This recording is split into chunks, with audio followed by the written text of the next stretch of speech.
امین ان اللہ وملائکتہ یصلون علی النبی یا ایھا الذین آمنوا صلوا علیہ وسلموا تسلیما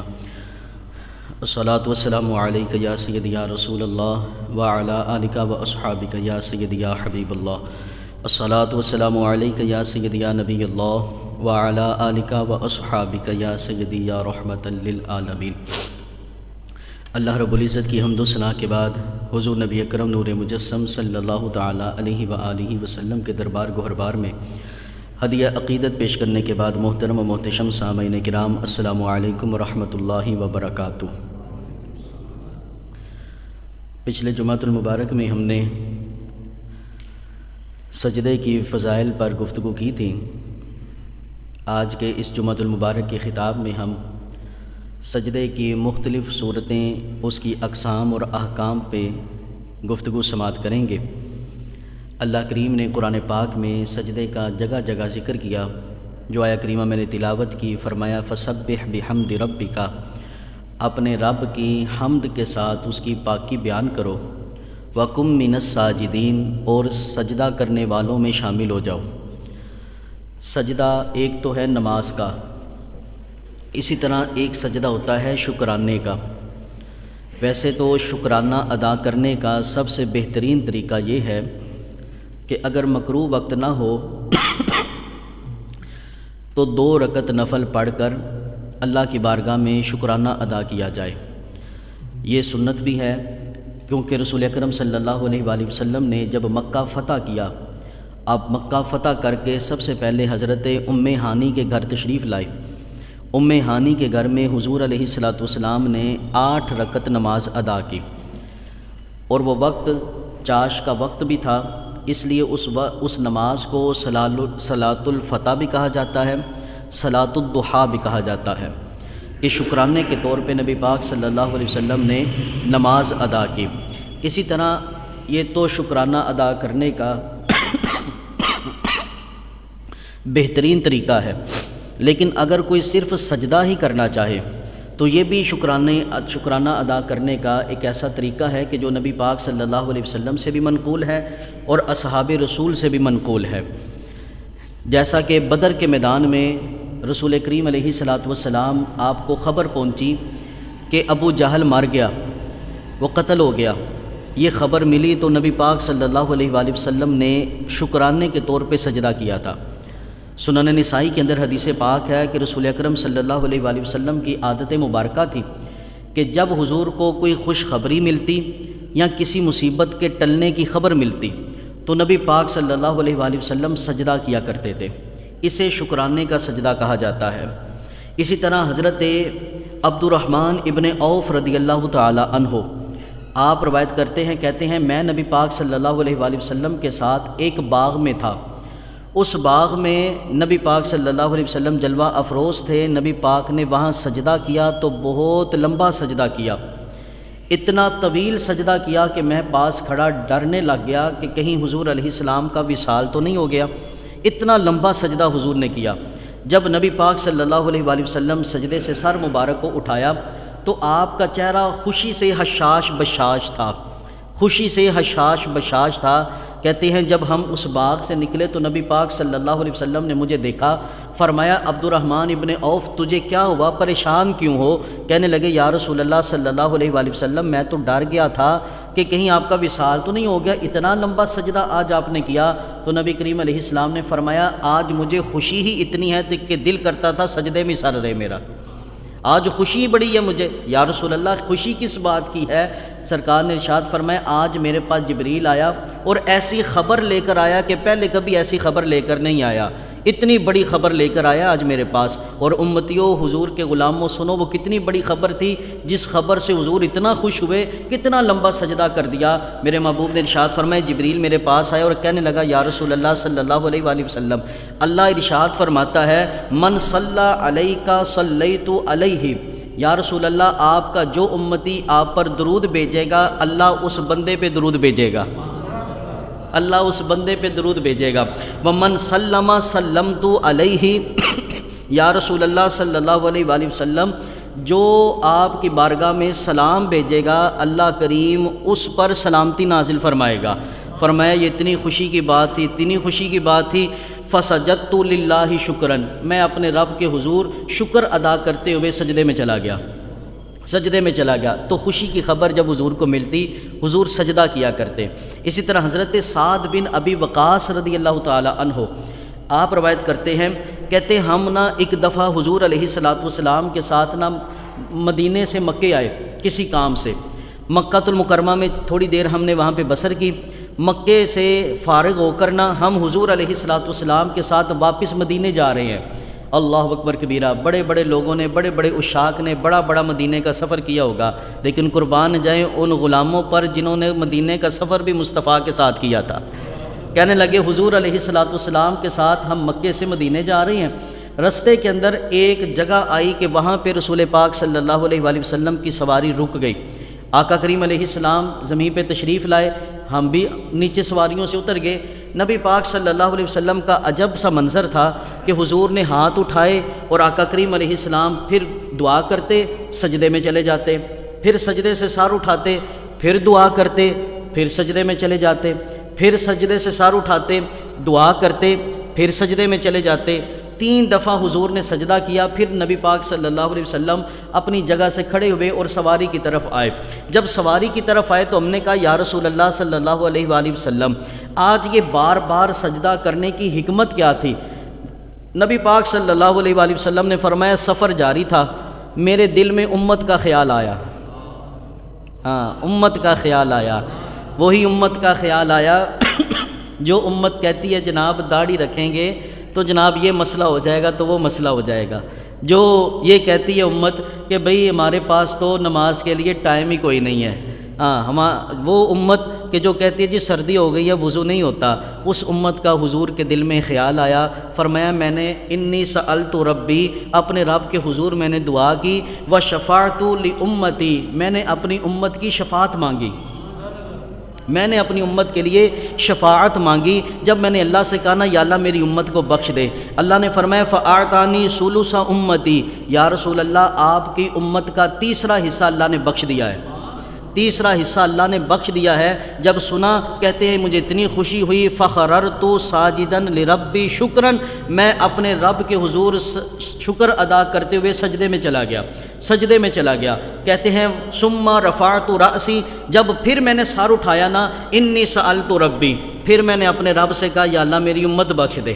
ساری نہیں بخشی گئی، ساری بخش دے۔ اللہ کریم نے فرمایا فاعطانی ثلث امتی، یا رسول اللہ صلی اللہ علیہ وآلہ وسلم آپ کی امت کا ایک اور حصہ اللہ نے اس کی بھی بخشش کر دی ہے۔ کہا مجھے اتنی خوشی ہوئی، فخررت ساجدا لربی شکرا، میں اپنے رب کے حضور شکر ادا کرتے ہوئے سجدے میں چلا گیا۔ پھر آپ نے فرمایا میں نے جب سجدے سے سار اٹھایا پھر میں نے اپنے رب سے کہا یا اللہ تھوڑی رہ گئی یہ بھی بخش دے، تھوڑی رہ گئی ہے یہ بھی بخش دے۔ ہاں زمین میلی نہیں ہوتی، زمن میلا نہیں ہوتا، محمد کے غلاموں کا کفن میلا نہیں ہوتا۔ آج لے ان کی پناہ، آج مدد مانگ ان سے، کل نہ مانیں گے قیامت میں گر تو مان گیا۔ آج دنیا میں ممبروں پر بیٹھ کر یہ کہتے ہو حضور شفاعت نہیں کر سکتے، اور بکواس کرنے والوں نے تو یہاں تک بک بک کی کہ معاذ اللہ حضور اپنی صاحبزادی کو نہیں بخشوا سکتے۔ ارے وہ صاحبزادی کہ جن کے بارے میں میرے محبوب نے فرمایا میری بیٹی فاطمہ کیا تو اس بات سے راضی نہیں کہ اللہ نے تجھے جنتی خواتین کی سردار بنایا ہے؟ جنت میں جانا تو دور کی بات رہی، آپ تو جنت کی خواتین کی سردار ہیں۔ حضور اکرم صلی اللہ علیہ وآلہ وسلم نے فرمایا پھر میں نے اللہ کی بارگاہ میں کہا یا اللہ تھوڑی امت رہ گئی یہ بھی بخش دے۔ فرمایا اللہ کریم نے کہ محبوب آپ کی امت کا جو حصہ رہ گیا نا اللہ نے آپ کی شفاعت قبول کرتے ہوئے ان کو بھی بخش دیا ہے، ان کو بھی بخش دیا ہے۔ نعمتیں بانٹتا جس سمت وہ ذیشان گیا، ساتھ ہی منشی رحمت کا قلم دان گیا، لے خبر جلد کے اوروں کی طرف دھیان گیا، میرے آقا میرے مولا میں تیرے قربان گیا۔ ارے ہم پھر کیوں نہ اپنے حضور کے نعرے لگائیں؟ ہم آئے تو 1400 سال بعد ہیں، ہماری بخشش کی دعائیں وہ اپنے زمانے میں کرتے رہے، اسی لیے تو ہم کہتے ہیں نا انہیں جانا انہیں مانا، نہ رکھا غیر سے کام، للہ الحمد میں دنیا سے مسلمان گیا۔ یاران محبت برادران اسلام، جب خوشی کی خبر ملے، جب کوئی مصیبت کے ٹلنے کی خبر ملے تو سجدہ شکر ادا کرنا یہ حضور کی سنت ہے، حضور کا طریقہ ہے۔ اسی طرح اصحاب رسول سے بھی یہ منقول ہے، جس طرح حضرت ابو بکر صدیق رضی اللہ تعالی عنہ جب آپ کو خبر پہنچی کہ مسلمہ کذاب وہ قتل ہو گیا، حضرت ابوبکر نے بھی سجدہ کیا تھا۔ حضرت مولا علی کو خبر پہنچی خارجیوں کے ساتھ ان کی جنگ ہو رہی تھی کہ خارجیوں میں ایک بڑا بدماش تھا وہ مر گیا، حضرت مولا علی کو خبر ملی تو آپ نے سجدہ کیا تھا۔ جو اچھی خبر ملے، مصیبت کے ٹلنے کی خبر ملے، سجدہ کرنا یہ نبی پاک سے بھی ثابت ہے، اصحاب رسول سے بھی ثابت ہے۔ اور شکرانے کے سجدے کے والے سے ایک دو مسئلہ سماعت کر لیں۔ ایک تو یاد رکھیں کہ شکرانے کے سجدے کے لیے وہی شرائط ہیں جو نماز کی شرطیں ہیں، یعنی اگر آپ شکرانے کا سجدہ ادا کرنا چاہتے ہیں تو آپ کا منہ جو ہے وہ قبلہ رخ ہونا چاہیے، یہ نہیں کہ کسی طرح بھی منہ کر کے سجدہ کر لیں، قبلہ رخ سجدہ کرنے کے لیے منہ ہونا چاہیے، کپڑے پاک ہونے چاہیے، جسم پاک ہونا چاہیے، با وضو ہونا چاہیے۔ کچھ لوگ ہیں جو کہتے ہیں بغیر وضو کے بھی سجدہ ہو جاتا ہے، لیکن ہم اہل سنت کے نزدیک سجدہ کرنے کے لیے وضو شرط ہے، جو نماز کی شرطیں ہیں وہی سجدے کی شرطیں ہیں، وضو کر کے پھر سجدہ کیا جائے گا۔ اسی طرح مکروہ وقت، اگر مکروہ وقت نہیں ہے تو پھر سجدہ کیا جائے گا، مکروہ وقت ہے تو پھر سجدہ نہیں کیا جائے گا۔ بعض لوگوں کا یہ معمول ہوتا ہے کہ وہ فرض نماز پڑھتے ہیں، نماز پڑھ کر جب فارغ ہوتے ہیں تو پھر سجدہ کرتے ہیں۔ یاد رکھیں کہ فقہا نے فرض نماز کے بعد شکرانے کا سجدہ منع کیا ہے، کیونکہ نبی پاک صلی اللہ علیہ وسلم نے اپنی ظاہری زندگی میں اور اصحاب رسول نے ساری زندگی جب بھی شکرانے کا سجدہ کیا نماز کے علاوہ کیا، کسی میدان میں کسی علاقے میں نماز سے پہلے نماز کے بعد نہ شکرانے، اس کی حکمت فقہا یہ بیان کرتے ہیں کیونکہ اللہ کی بارگاہ میں شکر ادا کرنے کا سب سے بڑا طریقہ یہ ہے کہ فرض نماز ادا کی جائے۔ جس بندے نے فرض نماز ادا کر لی اس نے سب سے اچھے طریقے سے اللہ کا شکر ادا کیا ہے، تو جب سب سے اچھے طریقے سے شکر ادا ہو گیا تو اب شکر ادا کرنے کی ضرورت نہیں۔ اگر بالفرض کوئی نماز کے بعد سجدہ کرتا بھی ہے تو حرام نہیں ہے، بس فقہا نے اس کو اس لیے منع کیا کیونکہ نبی پاک سے یہ ثابت نہیں ہے۔ دوسری چیز، عصر کی نماز ہو یا فجر کی نماز ہو، یہ نماز کے فرض پڑھنے کے بعد آپ نے فجر کے 2 رکعت فرض ادا کر لیے، اب آپ شکرانے کا سجدہ ادا کسی کے نزدیک بھی نہیں کر سکتے کیونکہ یہ مکروہ وقت ہے، مکروہ وقت میں سجدہ منع ہوتا ہے۔ اسی طرح آپ نے عصر کی فرض ادا کر لیے، عصر سے لے کر اب مغرب تک کوئی سجدہ نہیں کیا جائے گا، کیونکہ جس نمازی نے عصر کی نماز ادا کر لی اب اس کے بعد مغرب تک کوئی سجدہ نہیں ہوگا، سجدہ نہیں ہوتا اس دور کے اندر، تو یہ مسئلہ یاد رکھیں۔ اس کے علاوہ اگر کوئی ظہر میں، مغرب کے بعد یا عشاء کے بعد سجدہ کرتا ہے تو فقہا کے نزدیک مکروہ ہے لیکن حرام نہیں ہے، کرے گا تو انشاءاللہ اللہ کی بارگاہ سے امید ہے کہ ثواب ملے گا۔ اسی طرح ایک سجدہ ہوتا ہے سجدہ تلاوت۔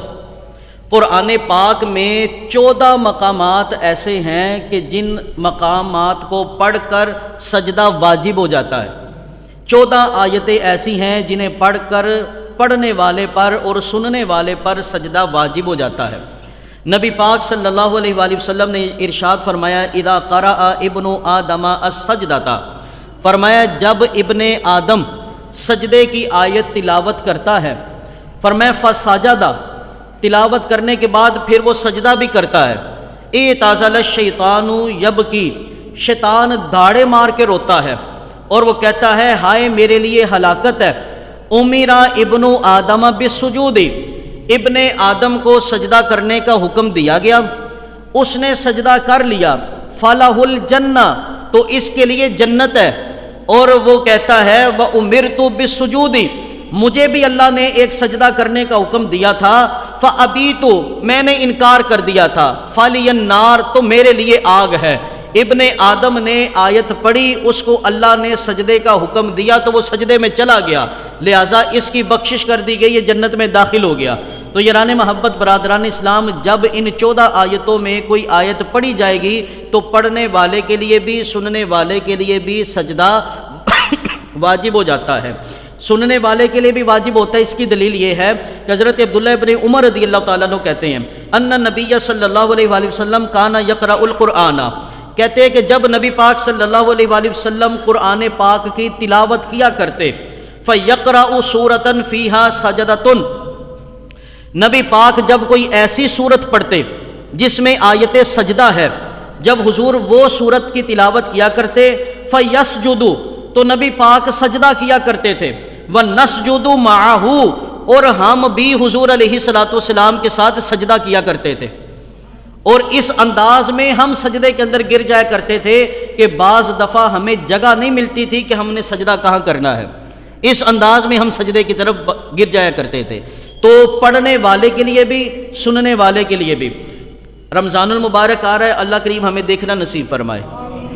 رمضان المبارک میں اکثر تراویح کا جو اہتمام ہوتا ہے، مسجدوں میں جو ہم نظام دیکھتے ہیں، جو نمازی ہوتے ہیں وہ تو جناب پیچھے کھڑے ہو کر تراویح پڑھ رہے ہوتے ہیں،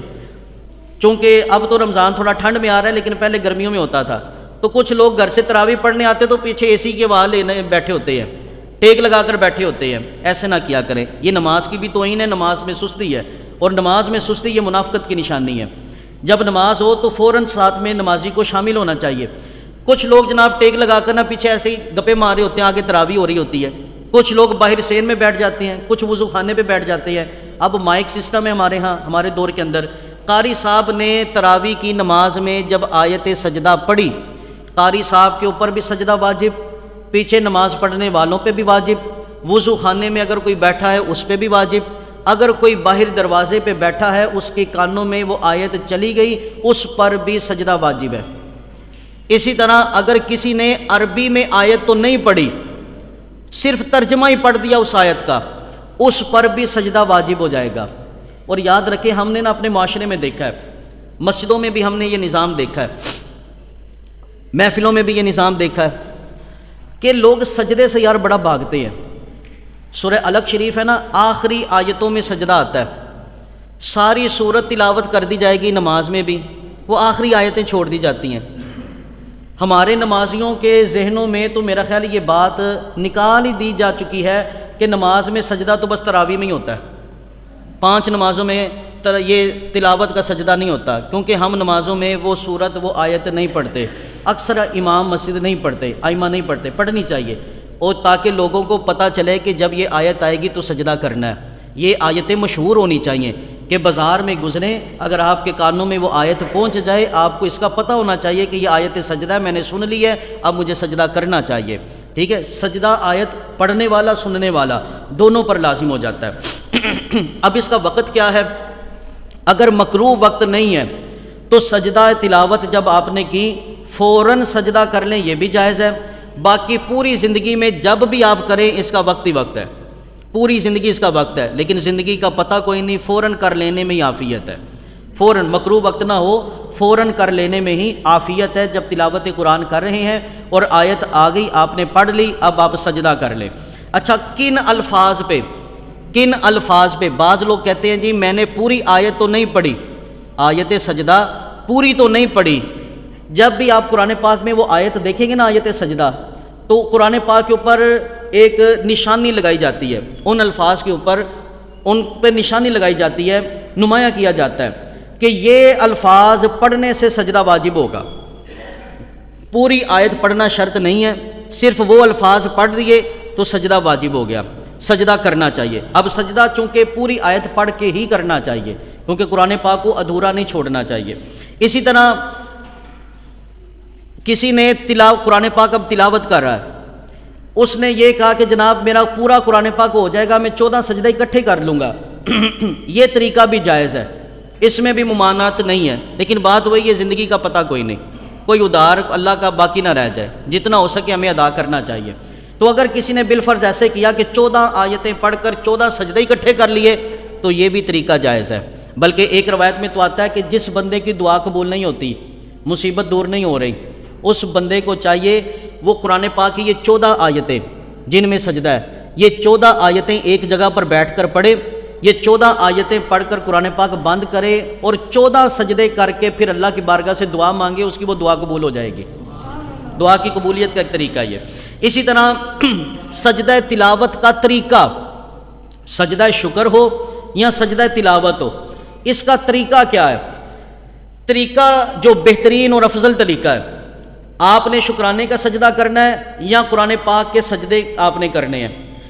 جہاں پہ آپ بیٹھے تلاوت کر رہے ہیں آپ وہاں سے کھڑے ہو جائیں، قبلے کی طرف منہ کریں، تکبیر کے لیے ہاتھ نہیں اٹھانے، نہ ہی ہاتھ باندھنے ہیں، نہ رکوع، کچھ بھی نہیں، سیدھے کھڑے ہو جائیں اور اللہ اکبر کہتے ہوئے سجدے میں چلے جائیں۔ سجدے میں 3 دفعہ تکبیرات پڑھیں، پھر اللہ اکبر کہتے ہوئے سر کو اٹھا لیں۔ اب اس دوران سلام نہیں پھیرنا، سلام کی حاجت نہیں ہے، ٹھیک ہے؟ 2 سجدے نہیں کرنے، ایک آیت پڑھی تو ایک ہی سجدہ کرنا ہے، ٹھیک ہے؟ ایک سجدہ کیا جائے گا۔ اسی طرح اگر کسی بندے نے بیٹھ کر تلاوت قرآن کر رہا ہے لیکن وہ بیٹھے بیٹھے ہی قرآن پاک کو بند کر کے وہیں پہ بیٹھ کے ہی اللہ اکبر کہہ کے سجدے میں چلا گیا،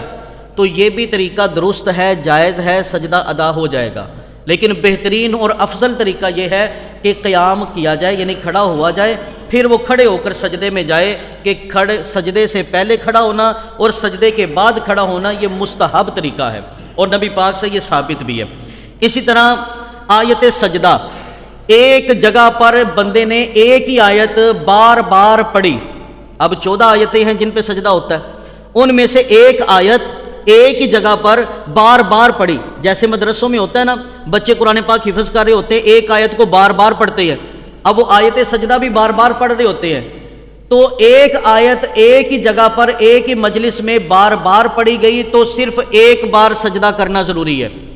یہ نہیں کہ کسی بندے نے 100 دفعہ ایک ہی جگہ بیٹھ کر وہ تلاوت کی ہے، اس آیت کو 100 بار پڑھا ہے، اب وہ 100 سجدے کرے گا، ایسی بات نہیں۔ ایک آیت کو جب اس نے ایک ہی جگہ پر بیٹھ کر ایک ہی مجلس میں بار بار پڑھا تو ایک سجدہ کر لینا ہی کافی ہے۔ اگر 2 مختلف مقامات سے 2 آیتیں سجدہ اس نے پڑھی تو ایک مجلس میں 2 سجدے اس پر لازم ہو جائیں گے۔ سیم آیت، ایک ہی آیت اگر بار بار پڑھی تو اس صورت میں صرف ایک سجدہ کرنا ضروری ہوگا۔ اب نماز کے اندر کوشش کیا کریں یار، آپ بھی وہ صورتوں کو یاد کریں، کوشش کیا کریں کہ آپ بھی ان آیات کو یاد کریں اور نمازوں کے اندر وہ آیت سجدہ کی تلاوت کیا کریں۔ نماز کے اندر کسی نے اگر تلاوت سجدہ کی، اس کا بھی مسئلہ سن لیں۔ نماز کے علاوہ جب یہ آیتیں پڑھی جاتی ہیں نا تو سجدہ پوری زندگی میں جب بھی آپ کر سکتے ہیں، لیکن نماز کے اندر جب یہ آیت پڑھی جائے گی فوراً سجدہ کرنا واجب ہو جاتا ہے۔ نماز کے اندر جب یہ آیات پڑھی جائیں گی فوراً سجدہ کرنا واجب ہو جاتا ہے۔ اگر کسی نمازی نے یا امام نے نماز کے اندر یہ آیت سجدہ پڑھی اور آگے مزید 3 آیتیں پڑھنے سے پہلے اس کو یاد آ گیا کہ میں نے تو سجدہ کرنا ہے، اگر اسے یاد آ گیا وہ سجدے میں چلا گیا تو سجدہ سہو کی ضرورت نہیں ہے، لیکن آیت سجدہ پڑھ لی،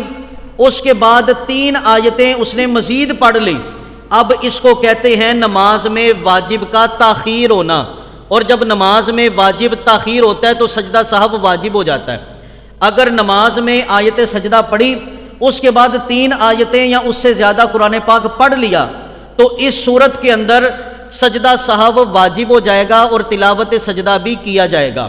اسی طرح اگر کسی بندے نے جناب تلاوت کی، سجدے والی آیت پڑھ لی، اب وہ رکوع میں چلا گیا، اس کو یاد نہیں آیا، اب وہ جب سجدہ کر رہا ہے اس کو اس وقت یاد آتا ہے کہ یار میں نے تو آیت سجدہ پڑھی ہے، تو پھر وہ یہاں پہ 3 سجدے کرے گا،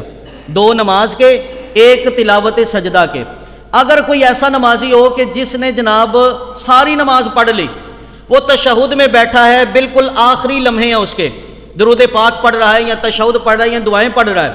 اب وہ آخر میں اس کو یاد آتا ہے کہ یار میں نے تو قیام کے اندر آیت سجدہ تلاوت کی تھی، اب اس کو یاد آ رہا ہے کہ یار میں نے سجدہ تو کیا نہیں، تو ایسے بندے کے اوپر ہے کہ وہ سجدہ سہو کرے گا تو اس سجدے میں 3 بار سجدہ کرے گا، 2 سجدہ سہو کے سجدے ہوں گے، 1 سجدہ تلاوت کا ہوگا۔ اگر نماز کے اندر یہ آیت پڑھی اور پوری نماز میں وہ سجدہ ادا نہ کیا تو نماز دوبارہ دہرانی پڑے گی، نماز بھی دہرانی پڑے گی اور نماز کے علاوہ 1 سجدہ بھی کرنا پڑے گا کہ جو آیت آپ نے نماز میں پڑھی اگرچہ وہ نماز تو نہیں ہوئی لیکن وہ تلاوت تو آپ نے کی ہے، لہٰذا وہ 1 سجدہ آپ کو کرنا ہوگا۔ تو یہ ہے سجدہ تلاوت کے مسائل۔ اسی طرح آئندہ جمعۃ المبارک انشاءاللہ العزیز سجدہ سہو کے مسائل، نماز کے اندر وہ کون سے مسائل ہیں، کون سی حالتیں ہیں کہ جن کی بنیاد پر سجدہ سہو کرنا لازم ہوتا ہے نمازی پر۔ یاد رکھیں کہ مجھ پر اور آپ پر، ہم پر نماز فرض ہے تو سجدہ سہو کے مسائل کو سیکھنا بھی فرض ہے، لازم ہے، واجب ہے۔ ٹھیک ہے، سجدہ صاحب کے بارے میں، کیونکہ ہم نمازی ہیں، نماز ہم پہ فرض ہے، نماز کے مسائل کو سیکھنا بھی ہم پر ضروری ہے، تو خدا را یہ یار تھوڑا سا وقت ہوتا ہے، تھوڑا سا جلدی گھر سے چل کر آیا کریں اور بر وقت تشریف لایا کرے، اور زیادہ سے زیادہ مسائل سیکھنے کا ذہن بنایا کرے، ان مسائل کو یاد کیا کرے، روزمرہ کے یہ مسائل ہیں، ان سے ہمارا پالا پڑتا رہتا ہے، تو ہر بندے کو ان مسائل کا علم ہونا چاہیے۔ اور اس کے ساتھ ساتھ آخر میں پچھلے جمعۃ المبارک ایک بات ہوئی کہ اس کے بعد کچھ لوگوں نے چم گوئیاں کی، تو اس کی وضاحت تھوڑی میں کر دینا مناسب سمجھتا ہوں۔ پہلی بات تو یہ سمجھ لیں کہ بھائی یہ منصب ممبر رسول ہے، یہاں پہ کوئی ایسے ٹانگ اٹھا کر چڑھ نہیں سکتا، یہاں تک آنے کے لیے 15 سال لگتے ہیں بندے کو، پھر وہ آ کر اس منصب پہ بیٹھتا ہے، اور اس منصب کے بھی اخلاق کے تقاضے ہیں۔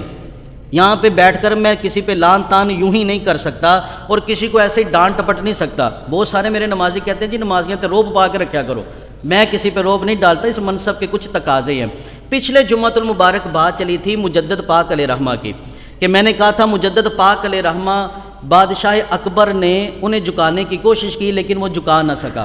ایک بزرگ کھڑے ہوئے تو انہوں نے کہا جی بادشاہ اکبر نہیں، جہانگیر بادشاہ، جہانگیر بادشاہ۔ میں نے ان کی بات کو انسنی کر دیا، اس پہ کوئی کمنٹ نہیں کیا، اس پہ کوئی میں نے وضاحت نہیں کی۔ اس کی وجہ کیا تھی؟ کیونکہ وہ بھی ٹھیک کہہ رہے تھے، میں بھی ٹھیک کہہ رہا تھا۔ اس کی وجہ اب میں اس کو ایک مثال دے کے آپ کو سمجھاتا ہوں کہ بدر کا میدان میں بیان کروں اور میں کہوں جی سرکار ابو جہل کے خلاف نکلے تھے، آپ میں سے کوئی بندہ کھڑا ہو کر کے حضور عتبہ و شیبہ کے خلاف نکلے تھے، تو آپ نے بھی ٹھیک کہا، میں نے بھی ٹھیک کہا، کیونکہ بدر میں یہ تینوں ہی کافر تھے، یہ تینوں ہی آئے تھے۔ مجدد پاک وہ ہستی ہیں جنہوں نے 3 بادشاہوں سے ٹکر لی ہے۔ بادشاہ اکبر دین اکبری کا اعلان کرتا تھا، مجدد پاک نے اس سے ٹکر لی اور اس کو پاش کیا تھا۔ جہانگیر بادشاہ یہ بھی دین اکبری کا قائل تھا اور یہ بھی اپنے سامنے سجدے کروایا کرتا تھا، یہ بھی گردنوں کو جھکوایا کرتا تھا، تو مجدد پاک نے اس سے بھی ٹکر لی تھی۔ اب جو بھائی کھڑے ہوئے تھے انہوں نے شاید جہانگیر کا ہی مطالعہ کیا ہوا تھا، یا ان کے ذہن میں وہ اقبال کا شعر تھا کہ اس نے اقبال نے وہ شعر میں کہا ہے نا جس کی گردن نہ جھکی جہانگیر کے سامنے، شاید وہ اس شعر کو مد نظر رکھتے ہوئے انہوں نے کہہ دیا جی جہانگیر بادشاہ۔ اب میں نے کوئی کمنٹ نہیں کیا تو کچھ لوگوں نے بعد میں چم گوئیاں کی جی خطیب صاحب نے غلطی کی تھی، انہوں نے کوئی معافی نہیں مانگی۔ بھائی نہ انہوں نے وضاحت دی نہ انہوں نے معافی مانگی، بھائی میں اس لیے نہیں کی کیونکہ وہ ایک سامنے میرے بزرگ تھے اور میں ان کی حیا کرتے ہوئے اگر وہ غلط مسئلہ بیان کرتے تو میں کوئی وضاحت کرتا، اگر مجھ سے غلطی ہوئی ہوتی تو میں کوئی معافی مانگتا۔ اب یہ جہانگیر سے بھی آپ نے ٹکر لی تھی، بادشاہ اکبر سے بھی ٹکر لی تھی، تو میں نے سوچا یار یہ بھی ٹھیک کہہ رہے ہیں میں بھی ٹھیک کہہ رہا ہوں، اور یہ ایک ایسا مسئلہ ہے جو تاریخی ہے، یہ ایسا نہیں کہ جو بخاری میں آپ کو سندیں پھولنی پڑیں گی، تاریخی مسئلہ ہے۔ مجھے یہ تھا کہ مجھے بھی پتہ ہے تو آپ سب کو بھی اس چیز کا علم ہے، اس لیے میں نے اس پہ زیادہ کومنٹ نہیں کیے، لیکن پھر بھی اگر کسی کے ذہن میں کوئی خلش آئی تو اس لیے میں یہ وضاحت کر رہا ہوں کہ بھائی بادشاہ اکبر سے بھی حضرت مجدد پاک نے ٹکر لی تھی، جہانگیر بادشاہ سے بھی مجدد پاک نے ٹکر لی تھی۔ باقی اس منصب کے جو تقاضے ہیں ہم نے اس کے مطابق ہی گفتگو کرنی ہوتی ہے۔ آپ سے گزارش ہے تھوڑے تحمل مزاجی رکھا کریں، تھوڑا صبر کیا کریں، یقیناً انشاءاللہ آپ امید رکھیں گے۔ میرا آپ کے ساتھ تعلق کوئی نیا نہیں ہے، تقریباً 7 سال کا عرصہ ہونے لگا مجھے، اور جب کوئی کہیں پہ کوئی بات ہوتی ہے تو ڈنکے کی چوٹ پہ بتاتا ہوں کہ بھائی یہ بات غلط ہے، جو بات ٹھیک ہے وہ ڈنکے کی چوٹ پہ بتاتا ہوں کہ یہ بات ٹھیک ہے، کیونکہ مجھے روزی دینے والا میرا رب ہے، مجھے اس منصب پہ بٹھانے والا میرا رب ہے اور کوئی نہیں ہے۔ تو اس لیے آپ پریشان نہ ہوا کریں، اللہ کریم ہم سب کو عافیت نصیب فرمائے۔ وما علینا